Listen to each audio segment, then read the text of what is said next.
Hello bachcho, let's see the question and the question is a first order reaction has a rate constant 2.303 into 10 power minus 3 second inverse is given है। मतलब हमारे पास एक कोई first order reaction है बेटा, उसके लिए जो हमारे पास रेट कांस्टेंट है बेटा वो आपके पास 2.303 into 10 power minus 3 second inverse हमारे पास क्वेश्चन में ऑलरेडी गिवन है।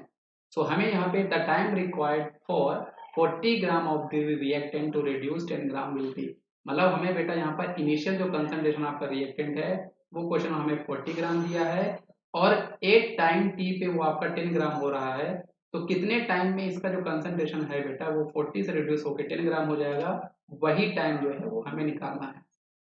क्वेश्चन में ऑलरेडी उसने हमसे बोल रखा है बेटा कि यहाँ पर आपकी जो ऑर्डर ऑफ रिएक्शन है वो आपकी फर्स्ट ऑर्डर रिएक्शन है। ये क्वेश्चन बहुत ही आसान है बेटा। अब हम क्या करेंगे, फर्स्ट ऑर्डर रिएक्शन का हम फॉर्मूला यूज करेंगे कि K इज इक्वल टू हमारे पास होता है बेटा 2.303 डिवाइड बाय टी लॉग होता है आपका C not divide by C T. अब यहाँ पर हम लोग बेटा वैल्यू रखेंगे और इस क्वेश्चन को सॉल्व करेंगे। तो T हमें निकालना है बेटा, K को हम लोग ट्रांसफर कर लेते हैं। सो 2.303 डिवाइड बाय K की वैल्यू क्वेश्चन में हमारे पास गिवन है 2.303 इंटू 10 पावर माइनस 3। K की वैल्यू हमें क्वेश्चन में ऑलरेडी गिवन है। लॉग C नॉट, स्टार्टिंग आपका रिएक्टेंट का कंसंट्रेशन हमारे पास 40 है बेटा और वो 10 ग्राम हो रहा है, उसके लिए हमें टाइम निकालना है। तो वो CT आपका 10 है।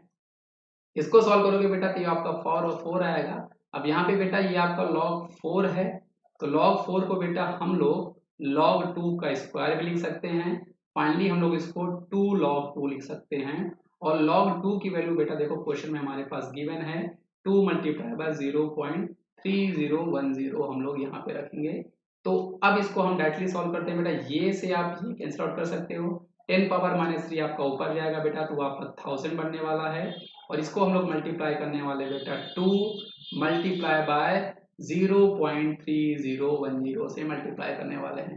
तो अगर आप इसको मल्टीप्लाई करोगे बेटा और 1000 से मल्टीप्लाई करोगे तो ये जो आपका आंसर है बेटा वो आपका 602 सेकेंड आपका आने वाला है। मतलब इस क्वेश्चन का सही जवाब हमारे पास ऑप्शन नंबर डी हो जाएगा। तो आई होप आपको ये कॉन्सेप्ट बेटा समझ में आया होगा।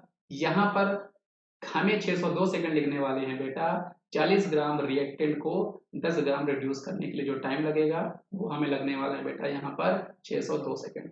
आई होप आपको ये कॉन्सेप्ट समझ में आया होगा बच्चों। Thank you.